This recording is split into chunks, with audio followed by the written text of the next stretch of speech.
My name is Mike. I will be moderating. I've worked with the cast of Twin Peaks since 2019, and we've gone around the country and done this, and we see a lot of familiar faces, and that's awesome. So thanks for coming to this, and thanks to Beth and this beautiful theater for having Sheryl out. And to everyone who is also working in this theater and who has been here. Lots of questions about what happened with the power. It's just nature. But yeah, so don't be afraid to raise your hand. Don't be afraid to ask questions. And already it's starting great. So let's go ahead and jump into it since we have less time. So, yes. If you could give advice to Laura Palmer before she died, what advice would you give her?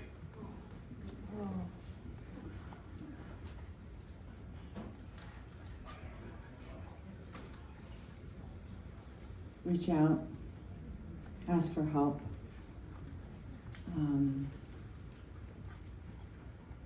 Even though you may feel really, really, really, really alone, there is someone out there who can find your hand in the dark and grab on.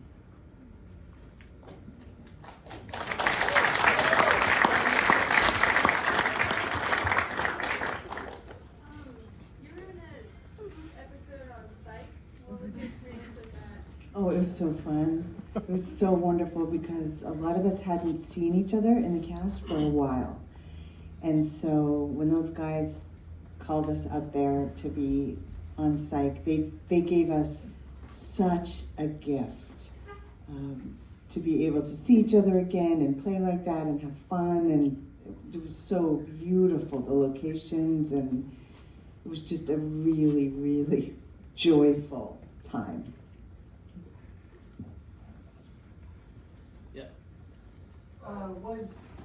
Was Frank Silva a nice person on set? Yes, he was. He was an absolute sweetheart. He was such a sweetheart. See right there. Here? Up here, yeah. So recently, David Lynch released a statement saying that he has emphysema and won't be on set with future projects. What's your reaction to that, and how do you think that would affect his work? Well, I haven't read the statement that you're referring to. I'm aware that he has that diagnosis, and I also know that he's happy and healthy and continuing to be brilliantly creative.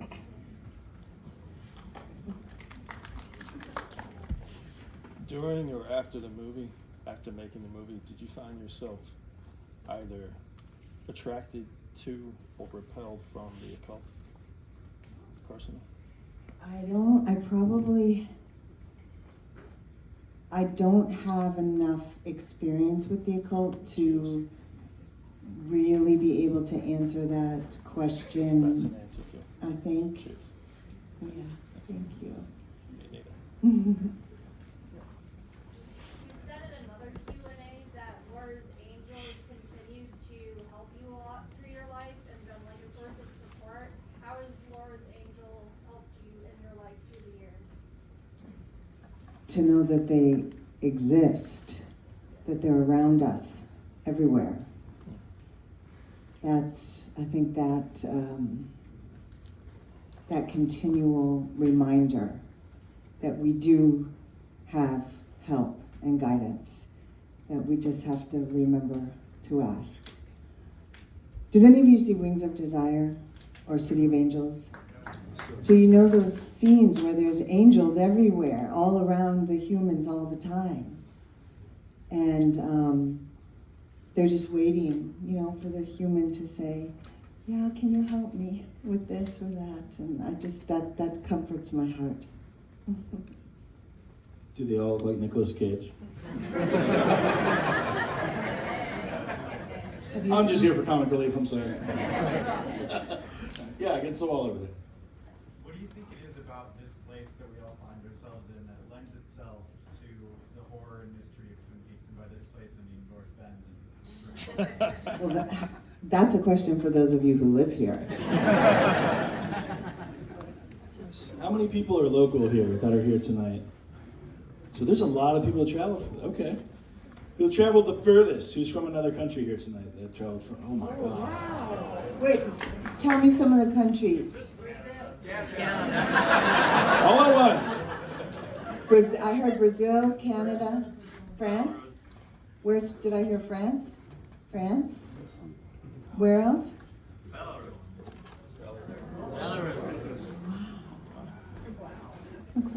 We had a couple from Spain here last show, and we thought that was amazing. There's like people from 10 different countries in it. This is amazing. This is so great. Thank you for coming. Next question. Yeah. Sheryl, I loved your performance in this movie so much, and I tie it so intrinsically to Angelo Badalamenti's music.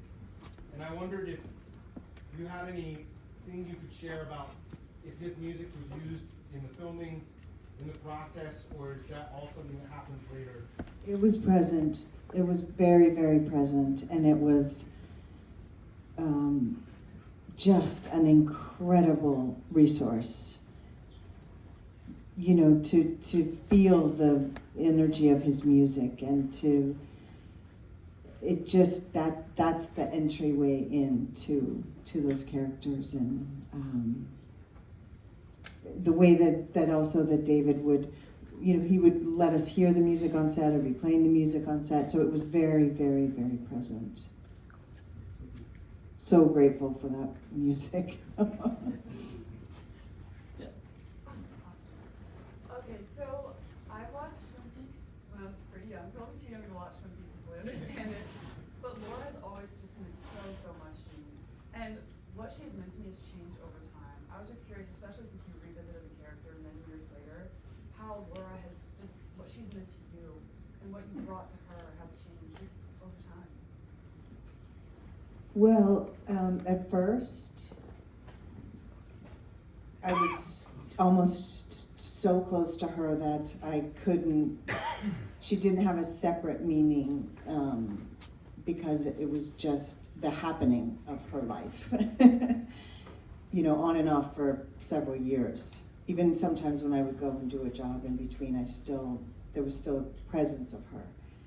And then there was a period of time where she wasn't around very much, but I aged and went and did other work and grew, and then the time came where we started being able to meet with you all and have these kinds of conversations.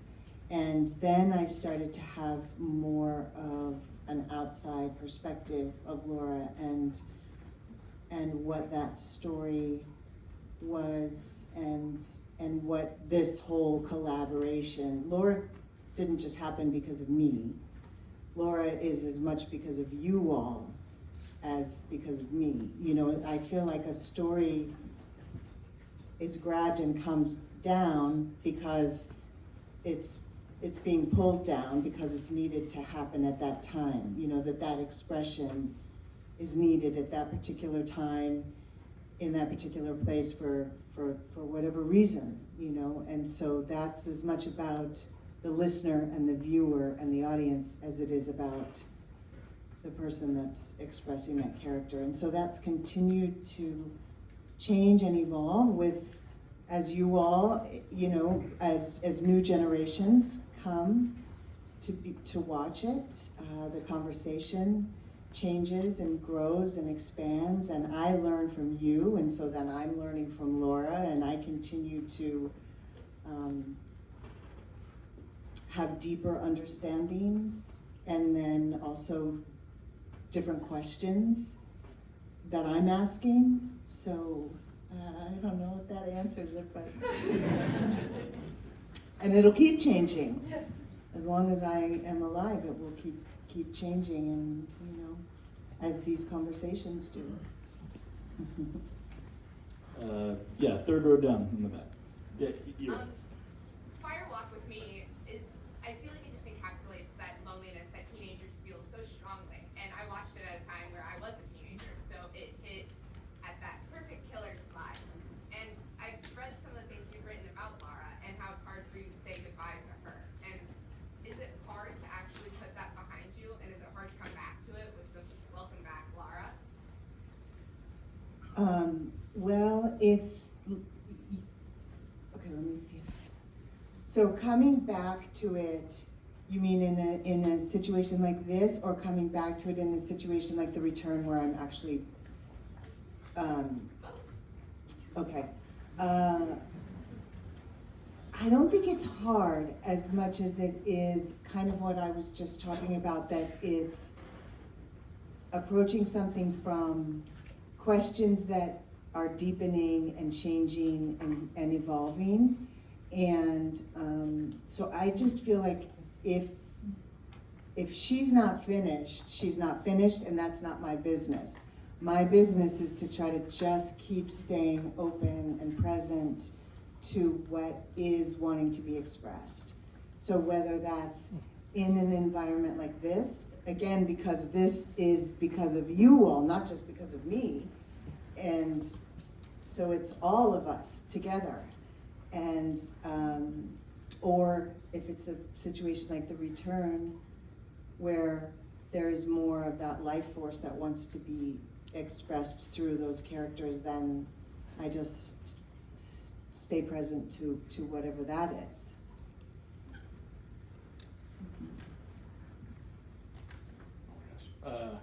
Yeah, very good. So with The Return, not to give away any spoilers, but it doesn't necessarily like wrap up cleanly. They've had 7 years to Are watch you it. sure about that? There's a lot of ambiguity, but like, do you think, like, what do you think is next for Laura in that journey, or for you in that role?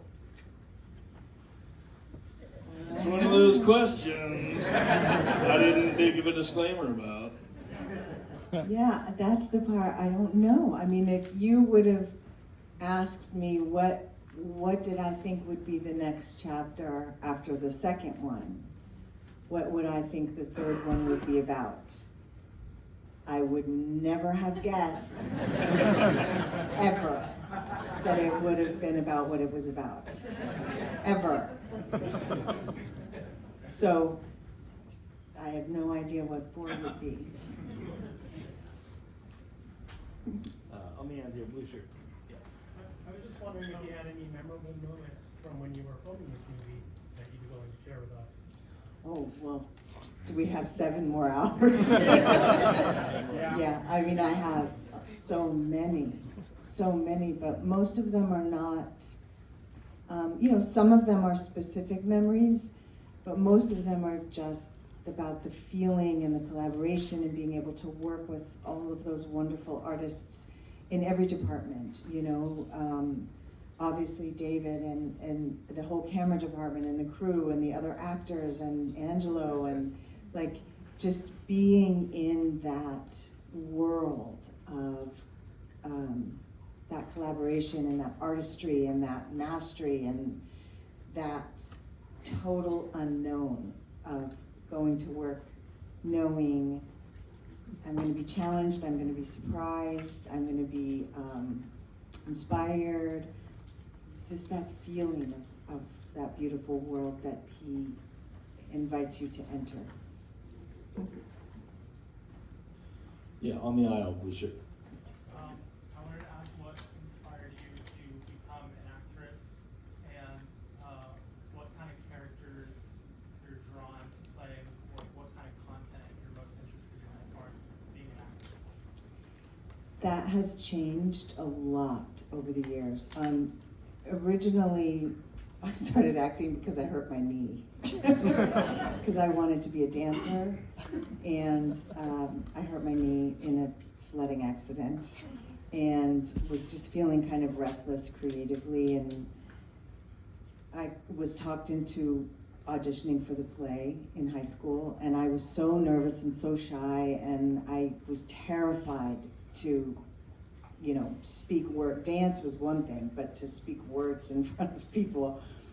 But I auditioned and I got a role in The Bad Seed. And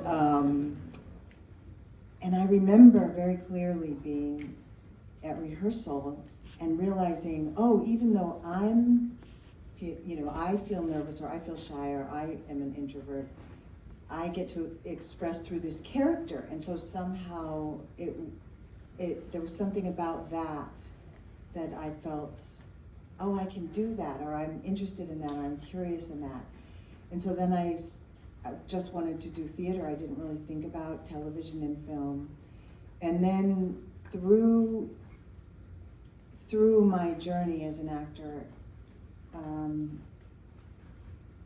I was always really interested in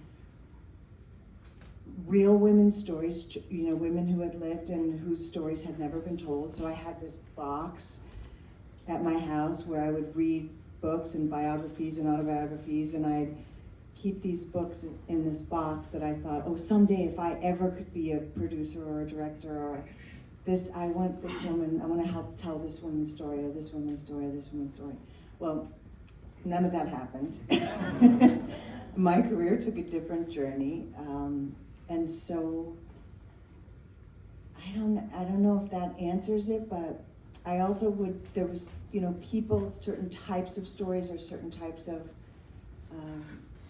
it's a very visceral feeling. You know, you can read a script and not understand why do I feel like I need to do this, but I feel a connection to this. I may not understand it logically, and so sometimes that would happen, you know, where I would just get a feeling about something and feel like I need to explore this character or what this character's truth is. But I will tell you this, if I could do it all again, I would do things very differently. In what way? So many ways. So many ways. Yeah. And I don't know if that's just part of getting older. For anyone else in here who's over 55, is that your experience? Yeah, I would do many, many things differently. And you know, it's a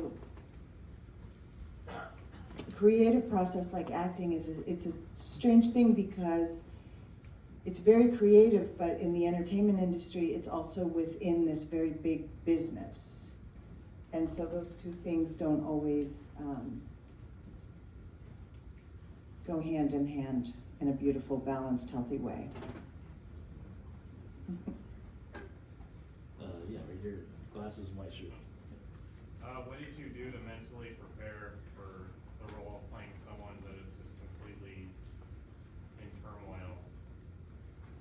Like, how did you mentally Well, for playing certain I did research about, you know, things that were going on in her life, and David and I had a lot of creative discussions beforehand, so I had some time to let it kind of integrate within me, and it didn't necessarily happen really fast. You know, I already had a sense of her from the pilot, so there was already a presence there.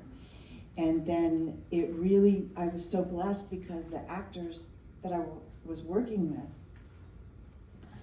were so amazing that I just would go and listen and be present with them, and it's real, it's happening. They're, you know, I mean, acting is, it's the two people that are in the scene, and what is that energy that's happening between them.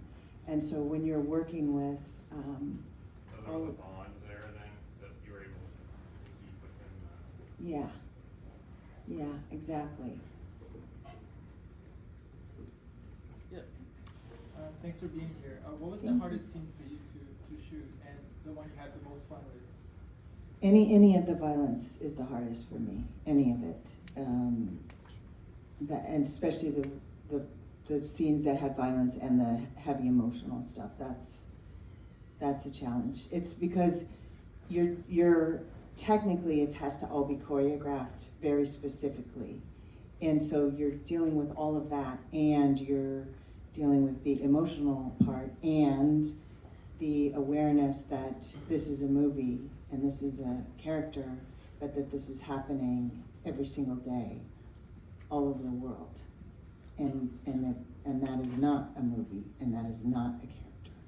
And so that, you know, holding space for that awareness as you're doing it is also it's I mean it's part of what we do, but it's And the one you had the most fun with, the one I had the most fun with. turkey dialogue.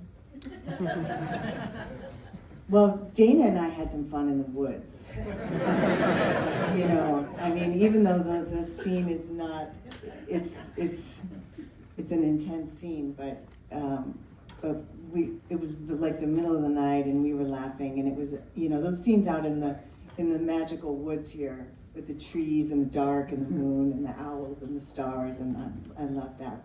But also, even within other scenes where, just because the actors, Ray and Grace and everyone, it was just, they're such great actors and they're very, very funny also.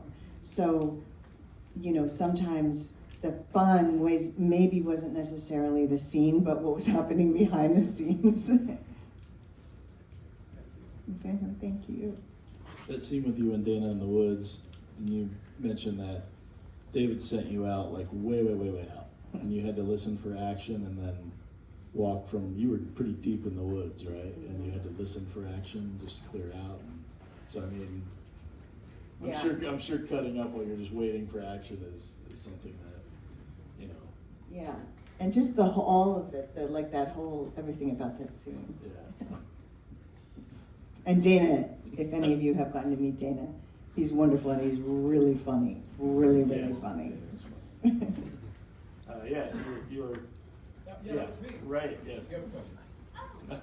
Nice. I was just wondering what the experience was like getting asked to play Laura Palmer 25 years later in The Return. Like, what emotions you felt when you were asked to return to that role. Well, I'm trying to remember okay, how many of you have not seen The Return? You've had 7 years. Okay. I want to try to answer this question in a way that doesn't give away any spoilers. So, what's happening? I like spoilers. Okay, so when I was asked to come into The Return, I didn't know what I was going to be doing or who I was going to be. So I didn't assume that I was going to be Laura. Does that answer your question? And so David called me and asked me a question, one question. And that question made me go, oh, there might be something different happening than I mean, not that that's a surprise, that there could be something different happening, but, so, does that answer it? Okay, and I didn't give away any spoilers, right? I feel like Penn and Teller are in the audience and she just explained a magic trick and is like, did I get it? I'm like, yeah, you passed. Yeah, that's it. Yep. Yeah, thank you for coming, by the way. Thank you. So, I'm a big movie lover, but I will admit that I don't watch many David Lynch movies, and that's something that I feel self-conscious about, like not totally getting what's going on, what does he mean by whatever the hell's going on screen. Have you ever felt that way about David? And what advice would you give Okay. to viewers like me? I just want to come out there and give you a big hug first and say, I get it. I understand. I get it. I understand. And part of the thrill of working in this way is that we get to live in the mystery and the unknown. And there is a certain alchemy and magic in being able to not logically need to understand what's going on. And when we can really drop into that, there's a freedom and a surrender and a flight that happens in that. Thank you very much. Thank you very much. Are you actually in BioShock 2? I'm sorry for cutting you. I saw that credit on your Wikipedia page, and I'm like, did you actually have a voice role in BioShock 2, the video game? It's okay. This is a story. Can you just ask the rest of the questions and all that? Okay. All right. I'm going to tell this story as fast as I can. So, I get a call from a voiceover agent that I just got a job. And I'm like, oh, great, because I had been auditioning for voiceover jobs for like, I don't know, 50 decades and felt like I just couldn't get one. And so I was really excited. And I said, what was it? It's a video game, da, da, da. And I'm thinking, wow, I don't remember auditioning for that video game. Like, okay. So I go in, it's this beautiful studio. I go in and I'm still thinking, I can't remember auditioning for this, video game. And they are like, okay, so the director is in New York and they're gonna, he's gonna pipe you in and so I said, okay, great. And they say, so we just want you to do what you did in the audition. And I'm like,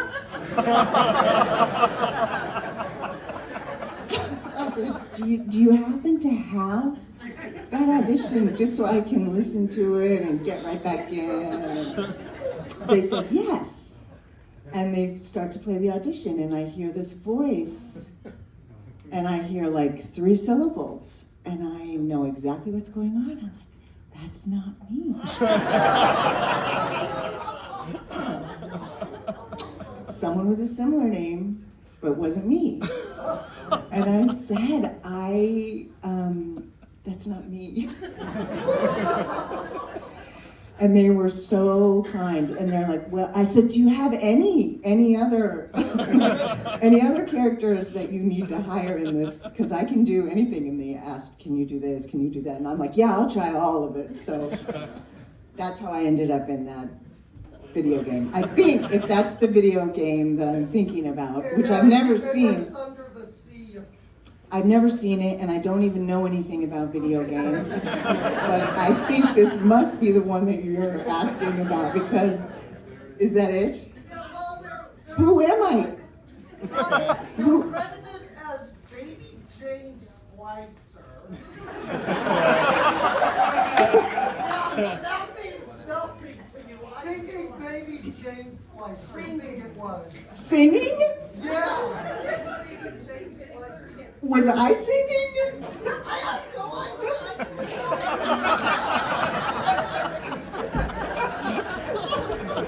This thing went south. Oh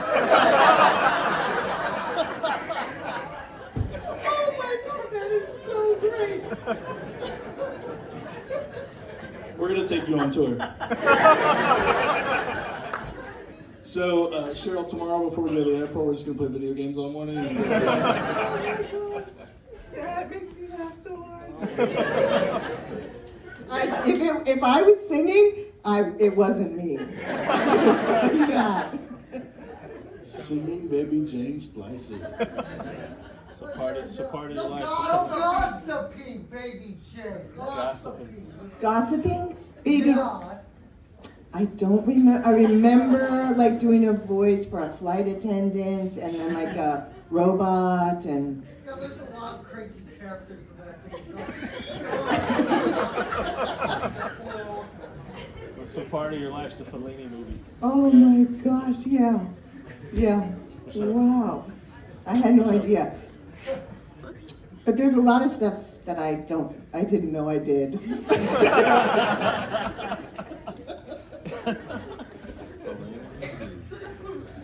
Hey, let's get a few more questions before we do the signing, and we'll go from there. Thank you for making me laugh. Against the wall, smiling, white shirt. I was just wondering what, if you have any books in a box near your table right now, the dream job or project that you have. Yeah. I still have a couple that I hope, maybe we'll see. But yeah. Any specific women that you would want to? Yes. Next question. Huh? Do a Kickstarter, we'll back you. I need to find a writer and a director first. Really? Producer. Yeah, on the end, behind the guy in the black shirt, and I'll get to the black shirt next. I promise.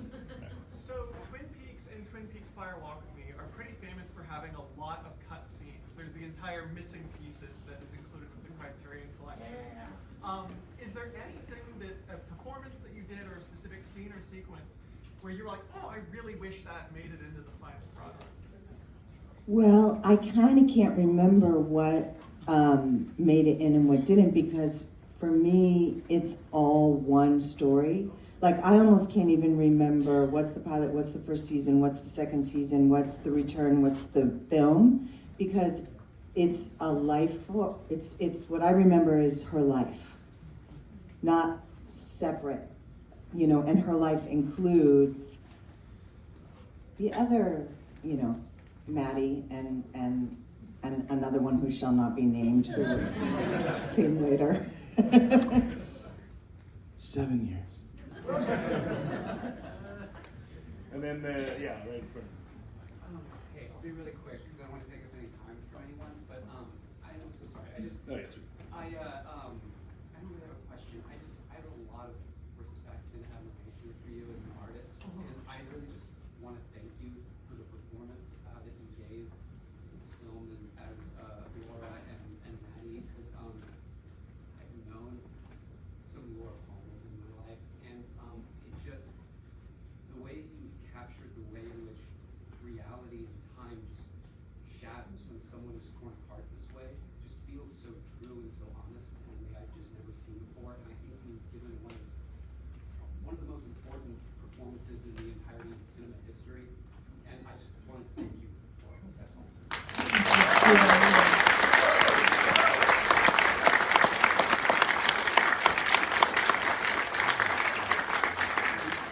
It was a collaboration. It wasn't just me. It was everyone, every single person that worked on that film. And like I said, all of you, we collaborate in our storytelling together.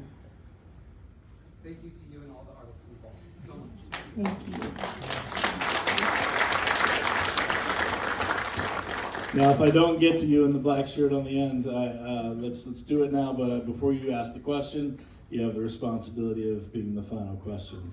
However, when you come up to meet Sheryl, if you have a question, you can ask it.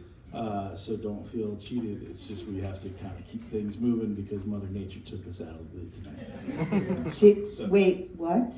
With the electric going on and everything. But we want to say that's pretty cool that she did that. Thanks, Mother Nature. Do not strike me by lightning. She put on a show. She put on a show. With the responsibility of the final question, man. This is like the encore, and it's gonna be awesome. Go. I touched on this a little bit a couple questions ago, but I wanted to ask, when it came to playing Laura, Maddie, and The one who shall not be named. how as an actor did you approach playing characters that were seemingly similar but very different underneath that initial? So that's an internal process and an external process. So the external can help a lot, and they're happening simultaneously. So even the meetings with hair and makeup and wardrobe and the sets, and that's informing me a lot creatively. And so that's helping, that external entrance in. And then the internal investigation and inquiry is about where do they live within me? You know, where is their center of gravity? Where's their, where do they hold their pain, their fear, their love, their joy? What is their history? What is the lens through which they experience the world? So that is all more of an internal part. And there certainly are threads in them that are the same and similar. But they feel very different to me. And the last thing I want to say before we move on with the evening is you were asking earlier about how to introduce somebody to David Lynch, and since we're all fans of Lynch in this room, I mean, when I was 9 years old, it changed my life by watching the pilot of Twin Peaks, and I stuck with it when my mom stopped watching it because she was like, this is weird as shit. And so it was when Cooper was shot laying on the floor. Sorry for the spoilers, you've had yours.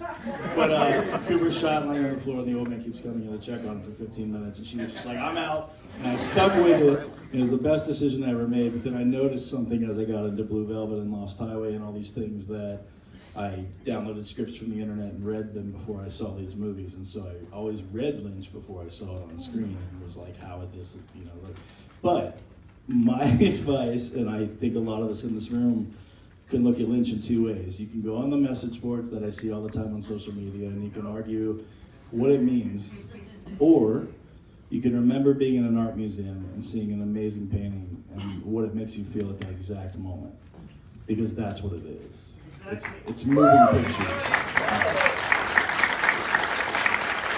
It's the journey, not the destination. If we had Dougie so long and we wanted Cooper, it doesn't matter because we were having fun week to week going, what the hell are we, where are we going this week? And we're all going on that journey together, and it was amazing. And so thank you for coming out, and this is pretty amazing. And thank you, Sheryl, for giving us your time.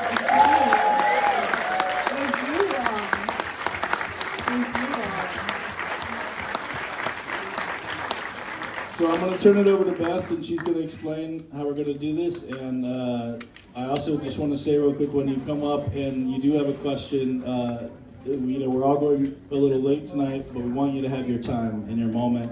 And Sheryl is the most wonderful person in the world. But if Steve over here or myself comes up and taps you on the shoulder, just sort of a like, thank you so much for coming. It's because we do have to kind of move it along so the staff can go home before 5 in the morning.